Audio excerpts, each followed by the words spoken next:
Can cruelty erase a dream, or will it only make it louder? At just 12 years old, Jamal Brown sits in a classroom where every eye stares at him. His simple wish to touch the skies is met not with hope but with hate. His teacher sneers in front of everyone, "Kids like you don't belong anywhere near a cockpit." The laughter cuts deeper than a knife. Yet fate doesn't bow to prejudice. Tomorrow, something will descend from the heavens that no one in this neighborhood will ever forget. Sunlight streams through the window as Jamal grips a crumpled paper plane. The classroom fell silent as Mr. Thompson slammed his hand on the desk. His eyes locked on Jamal, the only black boy in the room. "So you're telling us your father's a pilot in the U.S. Air Force," he sneered, voice dripping with contempt. A ripple of laughter spread among the students. "Black kids don't fly jets. Stop lying, boy." Jamal froze, clutching the crumpled drawing of a helicopter in his hand, his face burning with humiliation. Jamal sat stiffly at his desk, the laughter echoing in his ears like cruel thunder. He wanted to disappear, to sink beneath the floor. The crumpled drawing in his palm felt heavier than a stone. It wasn't just a picture, it was his dream, one he shared with his father late at night while watching planes soar across the sky. "Look at him," Mr. Thompson muttered loudly enough for the whole class to hear, too busy making up fairy tales to study. "That's why kids like him never go far." The students chuckled again, some hiding their smirks behind notebooks. Jamal's throat tightened, but he didn't cry. Instead, he pressed the drawing flat against the desk, his fingers trembling. Outside the window, the bright sun lit up the schoolyard, and for a moment he whispered to himself, "One day, Dad will show them." The bell finally rang. Jamal walked out slowly, his shoulders heavy with shame, unaware that the next day would change everything. The next morning, the neighborhood awoke to a low, thundering roar in the sky. Windows rattled, and children ran outside, pointing upward.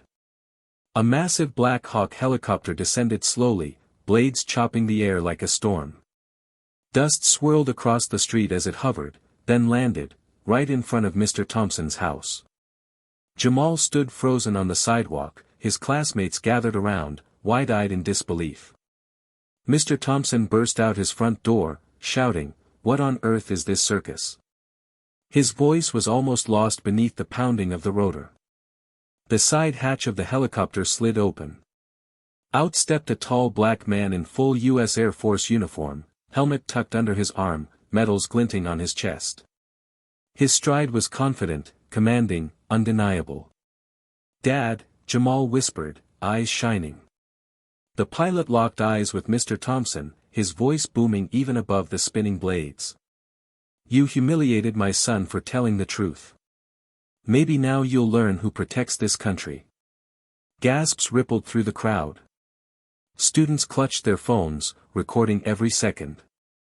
Mr. Thompson's face drained of color as the weight of his words the day before came crashing down on him. Silence fell, broken only by the soft whir of the helicopter's blades winding down. Mr. Thompson stumbled back, his mouth opening and closing without a sound. The once arrogant teacher now looked small, cornered by the truth he had mocked. Jamal's father stepped closer, his gaze never leaving the man who had humiliated his child. "Every soldier in that cockpit looks different, Mr. Thompson," he said firmly. "But when we fly for all Americans. Remember that before you teach hate to the next generation." The crowd erupted in cheers. Students shouted Jamal's name, some clapping him on the back, others filming as tears welled in his eyes. For the first time, Jamal stood tall, his shame replaced by pride. Mr. Thompson lowered his head, unable to meet anyone's eyes. He turned and slinked back inside, his authority shattered. Jamal's father put a hand on his son's shoulder. "I told you, son. The sky belongs to you too." Jamal smiled, clutching the drawing that was no longer just a dream, it was a promise. As the helicopter lifted back into the air, the message lingered in every heart watching, "Never judge a child by your prejudice, you never know who's protecting this nation."